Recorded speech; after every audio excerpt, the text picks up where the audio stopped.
Shabbat Shalom. Shabbat Shalom. Adonai spoke to Moses, saying, "Speak to Aaron, and say to him, when you erect the lamps, the 7 lamps are to illuminate the area in front of the menorah." Aaron did so. He erected the lamps facing forward, so they illuminated the area in front of the menorah, just as Adonai had commanded Moses. Now this is how the menorah was made: hammered gold from its base to its blossoms. Just as was the pattern that Adonai had shown to Moses, so he made the menorah. That's Numbers 8, 1 through 4, the beginning of this week's reading. When I had just left the military, I dated a young lady who worked as a jeweler. She used to gift me petrified rocks, which had crystallized. So to her, they were not of any value, definitely not as valuable as diamonds or rubies or other jewels. These rocks had large and small crystal formations of deep purple and almost clear amethyst. I used to polish them and present them on my desk, almost like paperweights. My friend told me they were not precious jewels, and I believed her. Then one day, I sat back in my chair just to look at the objects on my desk, and I noticed something strange. My deeply encrusted amethyst had been chiseled down. The big, beautiful jewels had been forcibly removed, and only the tiny, hard crystals remained. I had thought they were worthless paperweights, but others recognized the value in the larger stones and had stolen my precious jewels. I was left with a rocky stump. This week's reading is called Behaalotcha, which means when you step up. To some of us, that makes no sense whatsoever. It's because we are separated from the symbols Adonai has given to us. When you step up in Numbers 8, verse 2, in our modern English translations, those words are translated into the following phrases.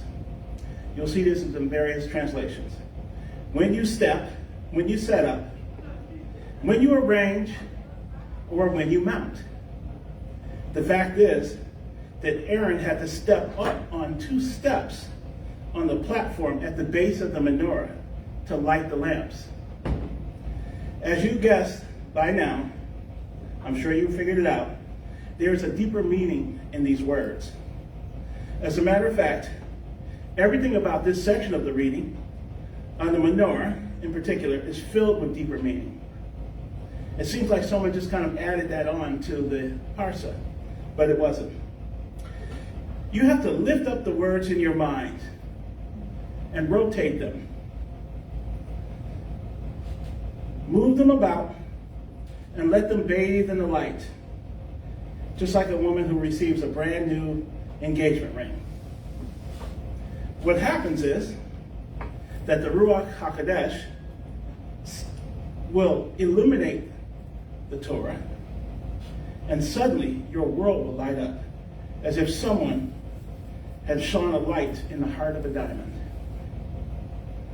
Suddenly, those simple words cast a light, unseen at first glance, but more like a precious jewel. These verses stand out in this week's reading because they are one of many gleaming jewels Adonai has implanted all throughout the Torah. The Torah is not just a paperweight holding down the Gospels and the letters. Let that sink in for a moment, because many of us came from Christian backgrounds. The Torah is not a paperweight. There are amazing, multifaceted jewels all over the Torah, from the first week of creation to the last days of Moses. Is there any wonder when Ezra and Nehemiah brought back the captives from Babylon, the first thing they instituted was the weekly readings? Not only had the captives, while they were in Babylon and Nebuchadnezzar, not only were they starved for spiritual food, but their ancestors had ceased listening to the Torah long before the fall of the 2 kingdoms. They cut themselves off from wisdom and understanding and fell into idolatry, outright debauchery, and witchcraft. In the last days of the southern kingdom, the people saw Solomon's temple as a sort of good luck charm. They kept saying, the temple, the temple, the temple. They believed Nebuchadnezzar would just magically go away because the temple was there. But it was not about the building. It never was. It was about the glory of Elohim, which visits the building. That glory he has also dispersed all over the Torah for those who have the eyes to see and the ears to listen. When you open yourself up to the Torah, his light shines on you the same way Moses' face was illuminated. Just as the Menorah threw its light into the holy place of the temple, lighting the way for the Levites day and night. Let me admonish, let me give you these words. Polish the wisdom and light of the Torah. Read it. Let it guide your steps. Hold it precious. Cherish the trees of life. And your life will begin to see beautiful, glorious jewels of wisdom in its pages. It's an everlasting gift of the Father. At the beginning of the first millennia of the Common Era, Greeks, Romans, and other Gentiles learned about the resurrection of a Jewish rabbi, and many were zealous to join the Jewish believers. It had never happened before in any other religion or faith. They saw signs and wonders, and for a time they adopted the way of life of the Jewish people. They adopted the way of life in the Jewish sect called the Way. How dare it? In the course of time, the Gospels were written, and the letters of Paul, and the other disciples, of course. Those writings became a kind of new covenant of writings, written for Jews and Gentiles. Somewhere along the way, some Gentiles came to see the roots of the faith, the Jewish people, as the old ways. Melita, no relation to the coffee maker, Melita of Sardis, a 2nd century Greek bishop of Turkey, began to call the Holy Scriptures, that is the law, the prophets, and the writings, the Old Testament. From that time, a divide many of us suffered through has been in existence. There are those in the community of believers today who would separate Jewish believers from non-Jewish believers. After all, Yeshua, who was the most orthodox Jewish rabbi that ever lived, commanded his disciples in Acts 15, and you should turn there, to tell the new Gentile converts to follow these simple things, 5 things. That's in Acts 15, verse 20, starting in verse 20. He told them to abstain from the contamination of idols, number 1. Number 2, from sexual immorality. Number 3, from what is strangled, or killed naturally, we should say, but what is strangled. And number 4, from the blood of the animals. Number 5, and this 5th thing is the one that's most often overlooked and overquoted, but rarely understood. Yeshua gives new Gentiles a powerful tool that unlocks the precious jewels of wisdom given to all of us by the Father. Now, I know many of us have heard this verse, but believe me, it's been misquoted. Only the most discerning can understand this wisdom. Yeshua said, Moses, for from generations of old, in every city, proclaimed him, and has in the synagogue on every Shabbat been read. Now, if you read that in your versions, in your English versions, or any other language, you'll see that those words have been slightly rearranged from what I read. That's because I went back to the original Greek, or at least the surviving documents. So, The words that we see as being read is actually a compound word. We're familiar with those from Greek. Anagenosko. It means to know certainly, to know again, to read again. So let me reread that phrase for you, more directly translated in our common vernacular from the Greek. Put simply, Yeshua tells the new Gentiles to go to the synagogue, which we know is synagogue, every Sabbaton, which we know is Shabbat, and to read Moses just as it is being done from Archaios, Genea. And some of you recognize Genea. But those words mean to read Moses just as it's been done from ancient times. That's not what most teachers teach you about that verse, is it? They tell you all about the things to abstain from, and they quickly pass over that verse because it's hard to translate. I'll admit, it is hard to translate unless you have an understanding in ancient Koine. But let me read it for you again.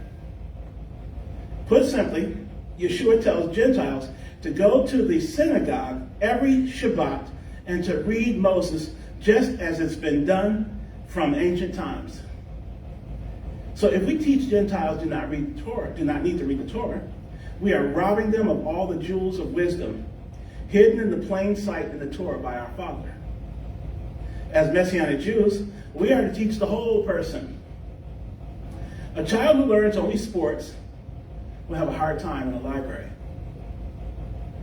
A child taught only books will have a hard time passing a physical fitness test.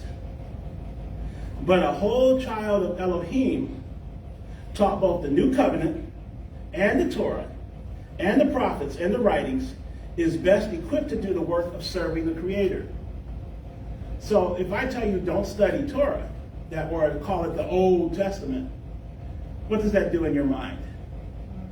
It's taken off from you some of the most vital things that you need to know, because the messages from the Father are hidden in the Torah. Let's read that. Just read it over briefly.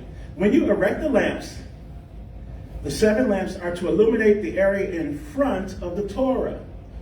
How many of you noticed that? It's in front of the Torah. He erected the lamps facing forward so they illuminate the area in front of the Torah, just as Adonai had commanded Moses. See, most of us are familiar with lighting a candle. When you light a candle, it gives off light all around it. Right in the back, in the front, all around. The menorah in Numbers 8 was built to project light in front of it, not like a candle. Let me read something to you from Exodus 25. Exodus 25:37 says, make 7 lamps for the menorah and mount them so as to give light to the space in front of it. Its tongs and trays are to be of pure gold. The menorah and its utensils are to be made of 66 pounds of pure gold. Now that's from the CJB, which translates the weight. The base to the stand was hammered gold, about 66 pounds of gold. To make this lampstand, the gold had to be melted, shaped, and polished. The surface had to be smooth because sanding marks will show up when you start hammering that soft gold. The hammer used to shape the details must be so smooth that you can see your face in it. Then the hammer pounds out delicate shapes and smooth angles in the soft gold. Since the days of the first menorah in the tabernacle, and through 2 different temples in Jerusalem, the glory of God was hidden behind a veil. Few could enter the temple and see the light of the menorah, and the light it cast was only in the holy space. In a very real sense, the light of the menorah was a light shining in the darkness of the world around it. But it was hidden, visible only to the eyes of the Levites, servants of the temple. In our lives, there are lots of crooked places. And Adonai allows us to become all hot and bothered, malleable, so that he can shape us into his image. See, I bet you thought those trials were something else. I can personally say sometimes it hurts. I've been hammered many times. You'll be shocked. Sadly, I know I need a little more hammering still yet. A little bit here and there. But we are in the hands of the one who created light from darkness. Amen. Each time we face a trial that we should know, we must know, that Adonai is with us and we are being fashioned, hammered into shape, according to the pattern in heaven. Just as Moses also fashioned a menorah from a pattern he saw in heaven.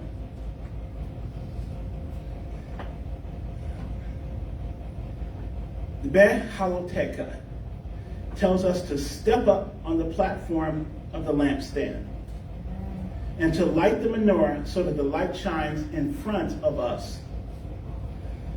That means to as many young people as Adonai leads to us, of every age, I should say, every tribe and every language. Yeshua never intended that Jew and Gentile would be separate. I need to repeat that, right? Yes. Yeshua never intended that Jew and Gentile would be separated from each other. Amen. But they meet in community every Shabbat reading the Torah. Amen. Do you understand that? Do you really, truly understand that? He said every Shabbat. Listen to Moses. It was an invitation to Jews and Gentiles alike to collect all the jewels hidden in the Torah. Unlike those golden menorahs on their beautiful stands, hidden behind veils and temples, we have a light in us and an inexhaustible power. That same power that was used to create the world. The menorah was merely a reflection, pointing to a deeper, spiritual, ancient light not made by the sun. Most of us know we receive our light from the sun. This light, this ancient light, doesn't come from the sun. It's not made of particles or waves. It's a life-giving light. When the word of Elohim took the form of a man and he began to spread a spiritual light that the world had only seen deep in the temple and at creation, he started something new. The light and life that molded the world was in him. Not particles of light matter from a star, but an eternal, ancient, spiritual light. The Apostle John describes it this way. In him was life, and the life was the light of men. Do I need to tell which verse that is? John 1, 4 through 5. The light shines in the darkness, and the darkness has not overpowered it. Paul tells us in the Corinthians, for God who said, let light shine out of darkness, is the one who has shone in our hearts to give the light of the knowledge of the glory of God in the face of the Messiah. Amen. But we have this treasure in jars of clay. These bodies we have were made from dirt. Yes. They're bodies of clay. So that the surpassing greatness of power may be from God and not from ourselves. You see someone promoting themselves? It's not the light that's coming from God. That's in 2 Corinthians 4, 6 through 7. In Genesis 1:3, in Genesis chapter 1, verse 3, we read, then God said, let there be light, and there was light. If only it was that simple. In Hebrew, which captures the words undiluted, Elohim says, Ve'omer Elohim Yiheh Or simply said, Elohim said, be light. Be light. Be light. Before the sun and the moon were set in their orbits, Elohim brought a life-giving light from his words. An ancient light. This is the very same one who has shone the light in our hearts to give the light of the glory of the face of Elohim in Yeshua the Messiah. We all know the term Biad Moshe. It means the hand of Moses. But it's Panim Elohim is the face of God. Ponim Moshiach is the face of the Messiah. Ponim Elohim Echad is the face of God, who is one. Our Elohim, showing his face through Yeshua, our Mashiach, it is the same face. Paul goes on to say this, but we have this treasure in jars of clay, so that the surpassing greatness of the power may be from God and not from ourselves. And then he says, we are hard pressed in every way, yet not crushed, perplexed, yet not in despair, persecuted, yet not forsaken, struck down, yet not destroyed, always carrying in the body the death of Yeshua, so that the life of Yeshua may also be revealed in our mortal bodies. For all things are for your sakes, so that the grace that is spreading through more and more people may cause thanksgiving to overflow to the glory of God, not to the glory of the evangelist, not to the glory of the preacher, to the glory of God. 2 Corinthians 4, 7 through 10, including verse 15. No longer is a special menorah needed to bring light into this beautiful world, which has become darkened by sinful men and women. That light is in us, and it cannot be extinguished or fade because it's not made of matter or energy. But guess what?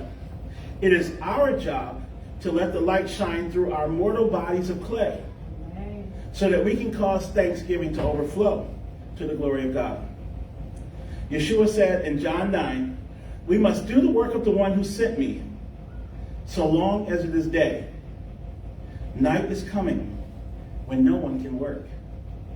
Those days are ahead of us. Getting back to the scripture, while I am in the world, I am the light of the world. John 9, 4 through 5, verses 4 through 5. Yeshua also said in John 8, I am the light of the world. The one who follows me will no longer walk in darkness, but will have the light of life. John 8, verse 12. Yeshua also said in John 12, believe in the light so that you may become sons of the light. And I think, in light of the way we speak in language right now, we sons and daughters of the light. John 12, 36.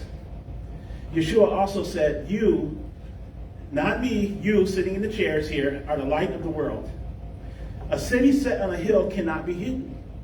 Neither do people light a lamp and put it under a basket. Instead, they put it on a lampstand so that it gives light to all of the house. In the same way, let your light shine before men so they may see our good works and glorify your Father in heaven. And that's in Matthew 5, and I know no one needed a verse for that one. The Apostle Paul said it this way, but you are a chosen people, a royal priesthood, a holy nation, a people for God's own possession. And if you read the beginning of that letter, you'll see that he was speaking to Jews and Gentiles. So that you may proclaim the praises of the one who called you out of darkness into this marvelous light. A marvelous, life-giving light that is older than the earth itself. Behaalotcha tells us to step up, to light the knowledge of the glory of God in the face of Messiah. In Yeshua is both light and life. That light from ancient times is now shining in the darkness. That means you'll have more troubles, more problems. The darkness cannot prevail though it will try, against the light that is now, and that light that will be coming into the world at the coming of the one who calls forth light. Bo Yeshua, that means come Yeshua. Bo Yeshua, Melech, Malcheh, Ha Melakim. Shabbat Shalom, children of the light. Amen.